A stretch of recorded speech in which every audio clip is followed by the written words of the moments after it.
Bowen Byram, Colorado Avalanche, number 4.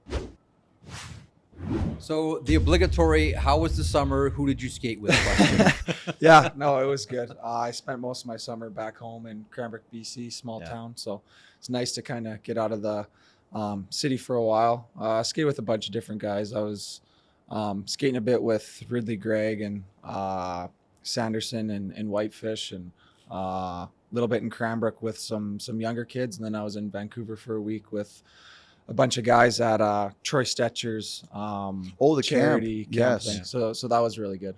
Yeah, Stetcher does a really nice job Yeah, with that. he does. He does, like, it's a beautiful thing that he does there. Yeah. Now, when you skate with young kids, as you mentioned there, what questions do they ask you, Bowen? Like, these are obviously guys who aren't in the NHL yet. So what kind of questions do they ask you about the NHL? Yeah, it's funny. You kind of get a different array of everything, but it's fun. I don't know, just the typical stuff, like how is it playing against McDavid, whatever it might be.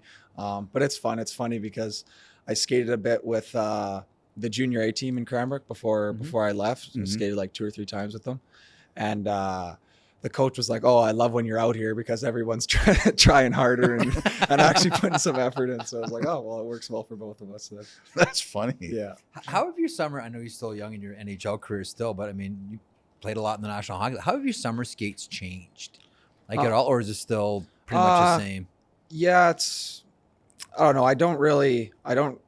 I used to be on the ice like quite a bit in July, and now I probably only skated like, I don't know, 10 times in July. I just don't really feel the need to be out there, honestly. I kind of like to really start to ramp it up later in the summer when I'm kind of getting the bug again to play. You know, I try to take some time away from hockey and enjoy my life outside of hockey. You know, just refresh your mind, refresh your body. Were you like that growing up, or were you the 12-month of the year, spring hockey, elite programs, 3-on-3, morning, afternoon? Kind of like, I would say my age group probably is actually where things kind of really started to ramp up in terms of like the summer hockey, spring hockey stuff.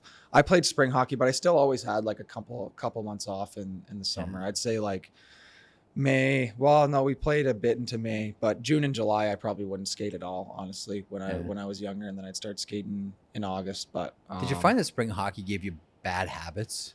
Yeah, it was actually, well, my coach Mike Dick, who actually ended up being my junior coach in Vancouver. He was my spring hockey coach, so my habits actually got a lot better.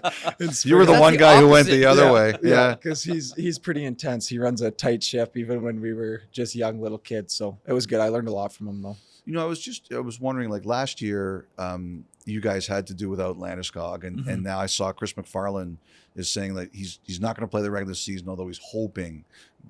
Just how did everything change in Colorado without him around? Yeah, it's kind of hard to explain. It's a weird thing, right? Like, he's such a big part of the team, obviously. I mean, he's your captain, he's your leader, he's an unbelievable player, and it leaves a huge gap not having him. And it's a tough thing to manage, if you're going to be completely honest, right? Like, any team in the NHL will struggle if you take away one of their best players. But everyone did a good job of stepping up. You know, we have a lot of veteran guys in our room that kind of took control and kind of evened out the weight distribution of taking leadership roles and stuff. So it was good. You know, obviously we didn't quite have the year we wanted. We were pretty banged up and lost to Seattle in the first round, but it's exciting. I mean, we got a lot of new faces in Colorado, so everyone's ramped up and ready to go. I think that's what someone was saying to me was, you know, that they had their year where they had to lick their wounds and get healthy, and you'll take that 100 times out of 100 to win the Stanley Cup, but they'll be back. Like, there's no doubt.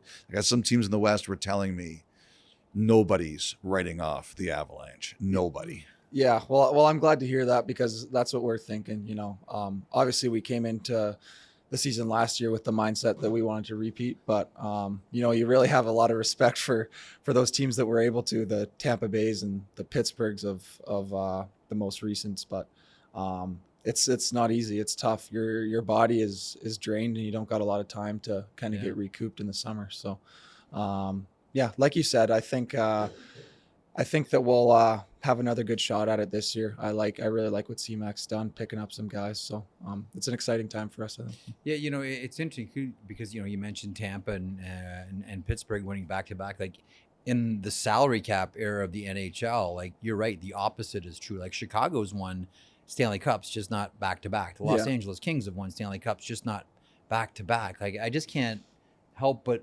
wondering. We sort of big picture a lot of things around the NHL. And we keep talking about how the NHL season is long. Not just the playoffs, but the regular season too. And it seems as if playoff hockey, doesn't start in April. Playoff hockey starts in November. Yeah. Like, does it feel that way? And then by the time you get to the end, you're wiped out. Like, Yeah. I'm not surprised at all at how hard it is to go back to back. For sure. Like, when does it feel like it's playoff hockey? Because it seems like it's earlier and earlier each year. Yeah, well, I don't know, in my opinion, obviously everyone's different, but at the start of the year, it's pretty fast and furious. Everyone's excited. And then I think there's kind of I don't know what you want to call it, like a lull period where everyone's kind of like, settles. like This this is long. It's like a game settles after 10 minutes. And then you kind of get like a light at the end of the tunnel, playoffs are on the way and it starts to ramp up again. But yeah, after playing, well, that was like my first playoff games, but after finishing the cup run there, I was drained. Like the last couple series, you're just surviving. Like there's not much else going on. Yeah. You played great though, and I remember like you were an absolute difference maker in that final. Oh, thank you. Do you ever go back and watch those games? Yeah, it's funny. I've well, you know how like after you win the cup, like the different movies or whatever that comes out, I've watched those a couple of times. Those are fun to watch. I haven't really watched many games over again. What's your favorite part of the Avalanche Stanley Cup? I don't know what DVD or whatever it is. Yeah, there's a couple pretty good parts. Obviously the like ending or whatever where the clock's ticking down is pretty cool. One of my favorite parts of the whole cup run though was Darren Helm's goal against St. Louis in Game 6. That line of him, O'Connor, and Cogliano was so good for us and such a big part of us winning. And obviously we still had all our big guns were playing really well. But they were just doing so much that kind of goes under the radar, just penalty killing, forechecking, whatever it might be. And to see their line get rewarded like that was in such a big moment and get recognized was really cool. With victory, has MacKinnon changed at all? No, he's still intense. He really drives our team, and there's no arguing that he does everything possible in his power to make sure that he's at his best every single night. And we respect that a lot in our locker room. And he pushes everyone to do the same, which is really good. But it's funny too, because Elliot and I always joke about this. It wasn't until the Avalanche won the Stanley Cup that we found out that Nathan MacKinnon actually had upper teeth because we haven't seen him smile. Yeah. He's like so focused and determined. And if he doesn't win the Stanley Cup, he's sour. Yeah. I guess the question is, what was it like seeing Nathan MacKinnon smile? No, it was awesome. You see all the stuff come out in the media about Nate, and Nate's intense, but he's also an awesome guy. And he's really helped me out a lot. What's the best advice he's ever given you? I don't know if there's one thing that sticks out, but he's just helped me out a lot with my injuries and stuff. Directing me to see people or whatever it might be. He's just always been there and always helped me out, whether it's my first game back in the lineup, just saying like, hey, like, don't worry, you don't gotta light the world on fire tonight. Like, just get back into it. But I don't know. Nate's an awesome guy, and I have nothing but good stuff to say about him. One of the things I really liked about him was when Jonathan Drouin was going through a situation in Tampa. I came down to a game in Colorado, and he pulled me aside and said, I'm vouching for Jonathan Drouin. I played with him. You got to talk him up. Like, there's a really good player there. I was not at all surprised when Jonathan Drouin ended up in Denver. And I was wondering, like, did MacKinnon say anything on the group chat, or did he tell players about Drouin when Drouin signed? I didn't really hear much.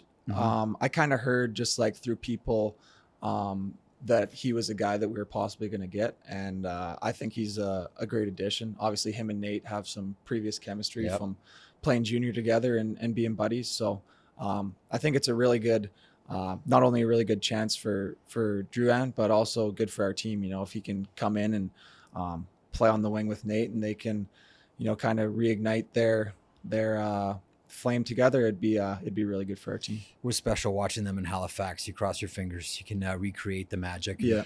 Listen, best of luck this season. Yeah. Avalanche, Stanley Cup favorite. Good luck. Yeah. Thank you guys very much. Appreciate it. Thanks, Bowen.